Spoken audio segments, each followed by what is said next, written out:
Alhamdulillahirabbil alamin.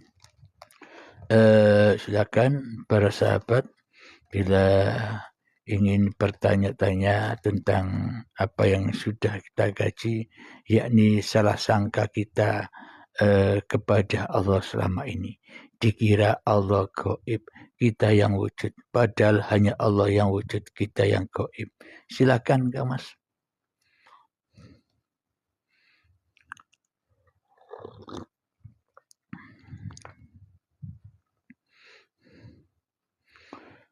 Boleh bertanya lewat komentar atau naik ke atas, silakan.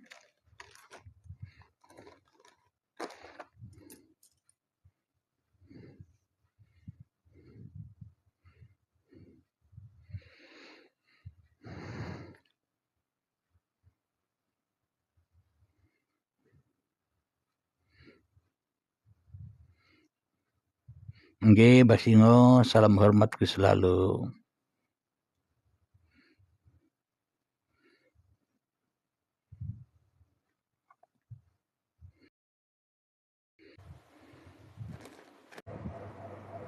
Assalamualaikum. Waalaikumsalam warahmatullahi wabarakatuh. Waras ya Kang? Alhamdulillah. Sehat selalu. Wah ganteng ya. Iyalah, sampai yo ganteng, lanang ganteng, wedok ayu ya. Baik, kembali kepada tajuk kita tadi, salah paham tentang Tuhan. Salah sangka. Salah sangka. Jadi dekat sini mohon Kang Mas kupaskan. Membulak-balikkan hati manusia itu kan Allah Ta'ala juga. Jadi yang mendatangkan salah sangka itu siapa pula? Nah, kalau Anda sudah paham di situ, apa masih ada komentar? Ya enggak. Nah, iya kan? Untuk umum, maksudnya untuk untuk umum yang penting kita memahami. Biarlah mereka yang memang belum memahami, ya memang lumrah. Kajian tentang ketuhanan lumrah. Jadi yang terpenting kita memahami. Bagi yang belum memahami, ya silahkan terus mengkaji dan mengkaji. Lama-lama ya juga akan paham. Kita pun dulu ya juga tidak paham, sekarang dipahamkan. Anda pun dulu juga tidak paham, sekarang dipahamkan. Dan semua manusia suatu saat akan paham semua ketika manusianya sudah kembali ke sisi Allah. Iya kan Kak Mas? Sudah kembali kepada mati. Nah, jadi intinya seluruh manusia innalillahi wa inna ilaihi rajiun di dunia ini hanya pagelaran Allah saja. Ya enjoy saja yang sudah tahu ya kan. Tapi ramai di luar sana menjalani macam-macam tarekah. Ritual ya. Ritual mereka berbait dengan habib-habib dan sebagainya, syekh lah dan sebagainya. Itu tak apalah mereka. Sambil ngopi kan. Silakan. Mereka dengan cara jalan mereka sendiri. Tapi yang tidak seronoknya ada di antara mereka ini menghukum orang lain, manusia lain. Itu tidak seharusnya sepatutnya berlaku bila dalam salik ataupun dalam perjalanan menuju Allah Ta'ala. Tak gitu kan? Iya. Tapi kadang-kadang kita pun sendiri tidak sadar. Kadang-kadang kita terlepas pandang, terlepas cakap. Kita menghukum orang-orang lain yang datang daripada bawah. Sebab sifat manusia itu walau tak sedikit sebanyak pun masih ada pada manusia ini. Tidak boleh ditinggalkan juga. Iya. Masih ada. Sudah Kang Mas? Intinya begini, sifat apapun yang ada pada diri manusia, kalau tidak ada hidup, apa manusia punya sifat Kang Mas? Itu bagi yang kita sudah sadar. Iya, kalau sudah sadar begitu kan akhirnya enjoy saja menyaksikan semuanya ini. Meskipun kita dihina orang, direndahkan orang, disangka orang, wah masih jauh, tidak kenal Allah, belum makrifat. Ya enjoy saja. Kenapa? Karena kita sudah tahu rahasia semua ini, ya kan? Benar. Nah, begitulah bagi mereka ya memanglah biarkanlah mereka. Kenapa? Karena Allah berhak atas mereka yang belum paham. Mereka tidak paham pun Allah yang tidak memahamkan. Allah masih suka memperjalankan mereka dan memperjalankan kita apa sekehendak Allah sendiri, ya kan? Benar. Nah, jadi kita ya enjoy saja. Ya itulah itu maksud enjoy itu jais. Kenapa? Karena sudah tahu semua jaisnya Allah. Allah yang berperan pada semuanya. Pada diri kita, pada diri Kang Mas, pada diri orang lain. Semuanya peran Allah. Kita hanya nonton Allah sambil makan popcorn. Asyik. Itu udah dipanggil kodok dan kodar. Jadi orang Jadi tidak memang paham. Ramai orang tidak paham tentang kodok dan kodar ini. Mereka menyangka, oh aku kaya sebab aku yang berusaha, aku yang berdoa, aku yang berzikir. Jadi Allah limpahkan rezeki kepadaku. Jadi sebenarnya itu salah. Jadi di alam mahfuz lagi manusia ini sudah dititipkan rezekinya, kehidupannya semua. Jadi daripada alam mahfud kecil, itu artinya alam apa? Mahfud itu artinya alam penjagaan ya. Iya. Penjagaan mahfud ya. Iya, alam Ya penjagaan. maknanya manusia itu sejak dari tanah dulu sampai sekarang ya dijaga Allah, dipelihara Allah, dicukupi oleh Allah. Ya itulah yang dimaksud loh mahfud atau dimaksud aras. Iya, Manusia selama ini bersama aras, bersama Allah sendiri, tapi manusia tidak menyadari, salah sangka kepada kewujudan diri manusianya, seolah-olah manusianya tidak bersama Allah, padahal hanya Allah yang ada. Ketika manusianya masih masih belum menyadari bila Allah yang ada, itulah ketersesatan kita selama ini, termasuk saya, ya kan? Iya.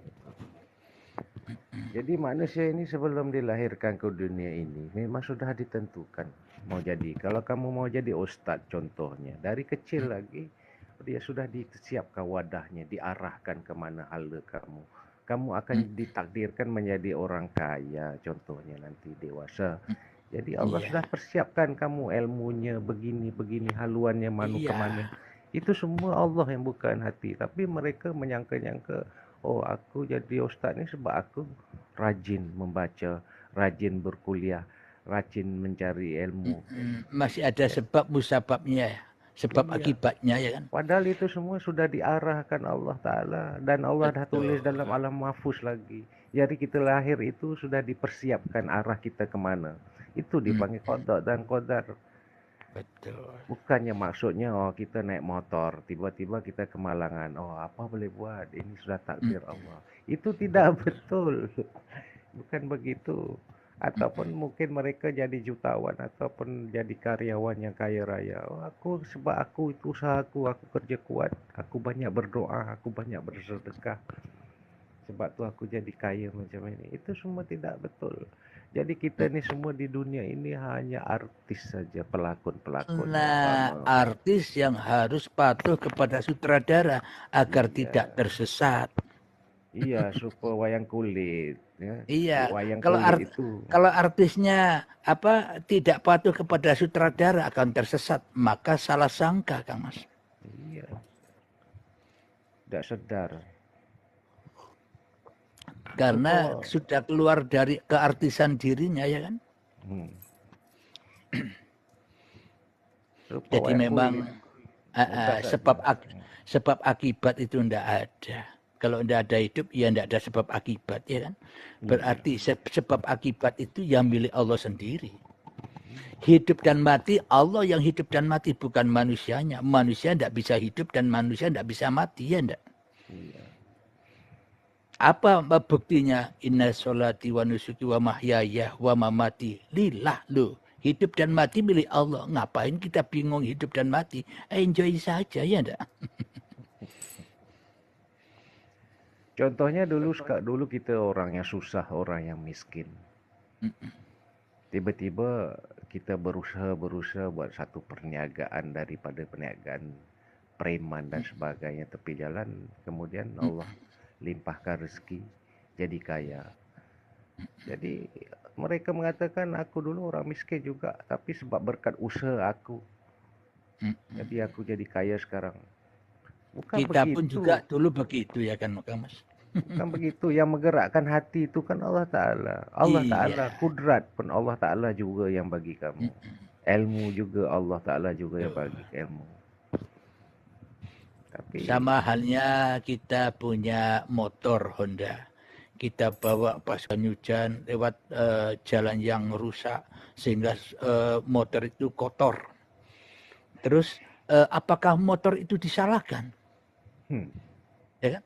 Kemudian iya, saya melihat kotor motor saya cuci bersih sehingga seperti baru lagi. Nah, siapa yang membuat sebab akibat? Apakah motor bisa membuat sebab akibat? Ya kan? Nah, itulah. Agar motor tidak salah sangka lagi, akhirnya motor diam saja, ikuti saja kodok dan kodar, baik iya, dan ya. buruk, taat maksiat, enak. Yang menggerakkan hati untuk mencuci motor, untuk basuh motor pun siapa juga. Dia juga. Yang mengotorkan pun dia juga. Yang Iya. membersihkan pun dia Lah, juga. kalau kamu sudah tahu itu kan tidak usah risau lagi melihat yang luar, ya kan? Indah, Kang Kita Mas, indah. kita hanya menikmati menunggang motor itu saja. Iya, tinggal siapkan popcornnya saja, asik senyum-senyum lihat nonton biskupnya Allah, ya kan? Jadi tidak jadi artis lagi. Kalau kita Iya. jadi artis capek, Kang Mas. Capek. Seolah-olah kita yang merasa diperjalankan ya capek jaga-jaga Allah, ya kan? Allah perlu dijaga-jaga. Nah, kita Sedangkan Allah sholat. mencipta manusia ini sebab dia mau mentajalikan dirinya pada kita. Tiba-tiba kita Nah, pula menjaga. sama persis dengan kanjeng Nabi Muhammad. Allah bertajali kepada Nabi Muhammad. Apa tidak sama dengan diri kita semua? Ya kan? Sama. Iya, sama. Tapi kita yang tidak sadar. Kenapa? Karena kita salah sangka silau kepada Muhammad. Ya enggak? Oh, Nabi Muhammad itu kan Nabi, ya enggak sama. Nah, ini yang membuat hijab manusia itu sendiri. Padahal Nabi Muhammad itu contoh suri tauladan untuk seluruh umat manusia, ya kan? Iya. Ya harus seperti contohnya agar diakui sebagai umatnya Rasul. Maknanya kalau sudah jadi umatnya Rasul, pasti jadi kekasih Allah, ya kan? Kita ini selama ini jadi kekasih Allah tidak menyadari kita lebih cinta kepada iblis dan setan daripada kepada Allah, ya kan? Iblis setannya lebih nyata daripada kenyataan Allah dalam dada kita, ya enggak, Kang Mas? Allah sentiasa rindu dan sayangi kita sebelum kita wujud lagi. Sebelum kita wujud lagi. Kerinduan Allah Ta'ala itu kita tengok di dunia ini. Dia gantikan kerinduan dia, kita diberikan pasangan. Untuk diberikan pasangan itu berapa banyak lembu, ayam, kambing perlu disembelih untuk buat kenduri. Gitu. Sebab itu dalam Islam itu bila ada jemputan perkahwinan walaupun ataupun walatul urus, wajib kita bila diundang hadir. Dan kenduri-kenduri lain kita tidak wajib, hanya sunnah saja. Sebab itu berlakunya penyatuan kasih sayang Allah Ta'ala. Sama juga kita nak melihat Allah Ta'ala itu baru 1% itu ada pada ibu, bapa kita, ibu kita itu. Kita tengok ibu kita ada 9 anak, satu-satu dia tahu anak dia kegemaran dia apa. Tapi kita sendiri sebagai anak tidak tahu apa kegemaran ibu, kan begitu. Betul. Itulah salah sangka kita. Kenapa? Karena disangka kita yang lebih ada daripada mereka, ya enggak? Iya. Maka dari itu bila kita sudah tak salah sangka lagi, maka akan lurus jalannya. Akan lillah keberadaannya. Lihat apapun lillah. Maknanya sudah tidak salah sangka lagi melihat kewujudan diri kita sendiri. Sudah tidak salah sangka lagi melihat kewujudan orang lain. Ya kan, Kak Mas? Ada satu pertanyaan, Kang Mas. Silahkan. Semasa kita meninggal dunia, ada pertanyaan lah, sama ada roh kita itu ikut serta ataupun roh kita itu keluar daripada jasad. Sebab roh ini bukannya banyak, kan Mas? Roh ini hanya satu saja. Setiap manusia itu rohnya, semua seluruh manusia ini rohnya hanya satu saja.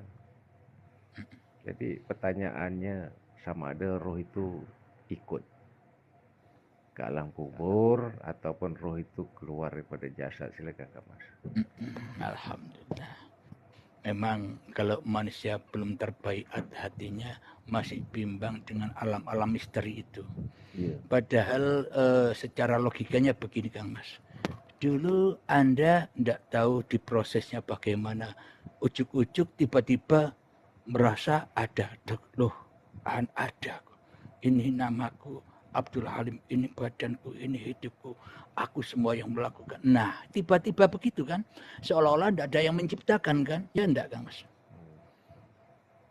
Nanti pun kita mati pun juga begitu, tiba-tiba tidak ada hanya Allah, awaluhu wa akhiruhu sama.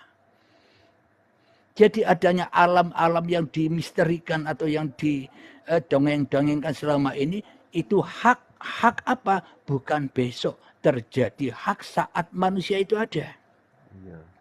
Alam kematian kan bersama roh Kang Mas. Kalau tidak ada roh sampai tidak bisa merasakan mati. Apa alam kematian? Ketika Anda belum kenal Tuhan, itulah alam kematian. Ya enggak? Itu pada alam kematian Anda, jiwa Anda, roh Anda, hati Anda yang merasa selama ini, yang punya nyawa, jiwa, hati, roh Anda dikubur di dalam kuburan. Mana kuburannya? Badan yang dari tanah ini. Kan bersama roh, ya kan? Di dalam tanah. Kemudian didatangi oleh malaikat Munkar Nakir ketika saya duduk ditanya, Lim Halim, Marrobuka, siapa Tuhanmu yang mendudukkan kamu? Berhubung yang ada masih Abdul Halim ya disiksa terus, maknanya disiksa terus, pasti jatuh ke dalam pengakuan-pengakuan diri saya yang ada, diriku yang duduk, diriku yang hidup, diriku yang bisa ngapa-ngapain. Inilah salah sangka manusia sehingga tidak punya iman di dalam dadanya kecuali iman kepada diriku sendiri. Ya enggak Kang Mas? Selamanya diadab, dianar, di mana abadan abada diadab selalu di dalam dada kita.